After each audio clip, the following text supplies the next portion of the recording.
రాష్ట్ర రాజకీయాల్లో కొత్త సమీకరణాలకు రంగం సిద్ధమవుతోంది. పార్టీ ఏర్పాటుపైన కవిత బిజీగా ఉన్నారు. తెలంగాణ జాగృతి కార్యకర్తలతో వరుస సమావేశాలు నిర్వహిస్తున్నారు. తెలంగాణ ప్రజా జాగృతి పేరుతో పార్టీ ప్రకటనపైన కసరత్తు చేస్తున్నారు. పార్టీ ప్రకటనకు ముహూర్తం ఫిక్స్ చేసే పనిలో ఉండగా భారీ సభకు ప్లాన్ చేయటం ఇప్పుడు ఆసక్తి రేపుతోంది.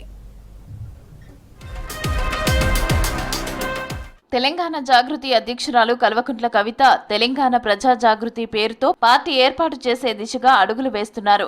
ఇప్పటికే పార్టీ నిర్మాణంపై ఫోకస్ పెట్టారు. కీలక నేతలతో వరుసగా చర్చలు జరుపుతున్నారు. పార్టీ ప్రకటన రోజునే జాతీయ స్థాయి నేతలను ఆహ్వానించాలని ప్లాన్ చేస్తున్నట్లు సమాచారం. పార్టీకి నేషనల్ టచ్ ఇవ్వాలని కవిత ప్రయత్నాలు చేస్తున్నట్లుగా తెలుస్తోంది.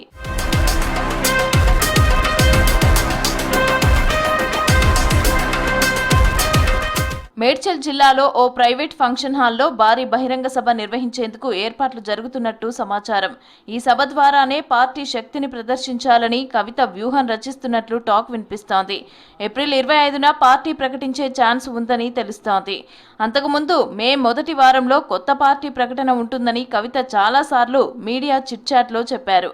కానీ ఏప్రిల్ 25 మే కొత్త పార్టీ ప్రకటన చేయబోతున్నట్లు తెలంగాణ జాగృతిలో ప్రచారం జరుగుతోంది. ఈ కొత్త పార్టీతో రాష్ట్ర రాజకీయాల్లో ఎలాంటి మార్పులు వస్తాయో, ఎవరి ఓటు బ్యాంకుపై ప్రభావం పడుతుందో అన్నదే ఇప్పుడు హాట్ టాపిక్ గా మారింది.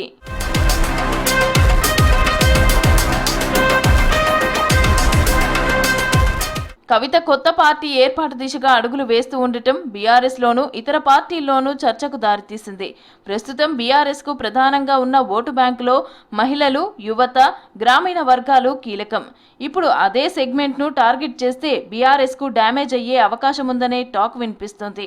ముఖ్యంగా మహిళా ఓటర్లలో కవితకు ఉన్న వ్యక్తిగత ఇమేజ్ ఆమె పెట్టే పార్టీకి ప్లస్ అవుతుందా అన్నది కీలక ప్రశ్నగా మారింది. మరోవైపు ఈ కొత్త పార్టీ వల్ల మిగతా పార్టీ ఏమైనా ప్రభావం ఉంటుందా అనే చర్చ కూడా వినిపిస్తోంది. కొత్త పార్టీలు ప్రారంభ దశలో హైప్ క్రియేట్ చేసినా గ్రౌండ్ లెవెల్లో ఆ ప్రభావం నిలబడుతుందా లేదా అన్నదే అసలు పరీక్ష. మొత్తానికి కవిత కొత్త పార్టీ ప్లాన్ రాష్ట్ర రాజకీయాల్లో కొత్త చర్చకు దారితీసింది.